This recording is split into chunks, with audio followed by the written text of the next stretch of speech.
नंदुरबार तालुक्यातील शनिमांडळ, तलवाडे, इंद्रिहट्टी, रणाळे परिसरात अवकाळी पावसासह वादळी वारा आणि गारपिटीने कहर केला असून कांदा उत्पादक शेतकऱ्यांचे मोठ्या प्रमाणात नुकसान झाले आहे।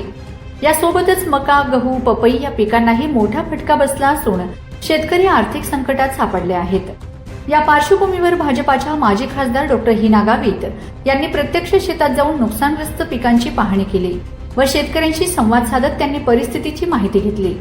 नुकसान झालेल्या पिकांचा तात्काळ पंचनामा करून शासनाकडून शेतकऱ्यांना लवकरात लवकर आर्थिक मदत मिळावी।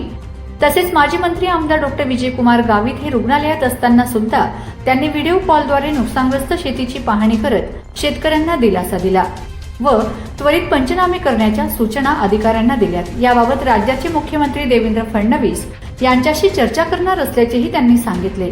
यावेळी भाजपाचे तालुका अध्यक्ष दीपक पाटील, माजी जिल्हा परिषद सदस्य प्रवीण पाटील तसेच परिसरातले शेतकरी उपस्थित होते। अवकाळी पावसामुळे झालेल्या या मोठ्या नुकसानीमुळे शेतकऱ्यांमध्ये चिंतेचं वातावरण असून प्रशासनाने तातडीने मदत करावी अशी मागणी जोर धरत आहे।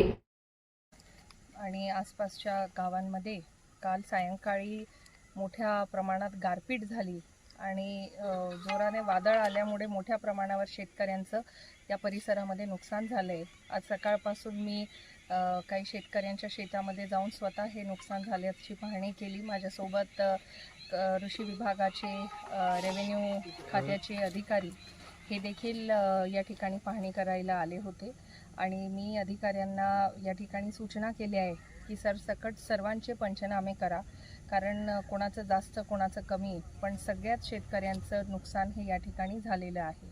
आणि दुर्दैवाने आता बरेचसे पिकं हे आता कापणीला आलेले होते। या परिसरामध्ये कांदा लागवड मोठ्या प्रमाणावर होतो आणि कांद्याचं फार मोठं नुकसान या भागामध्ये झालेलं आहे।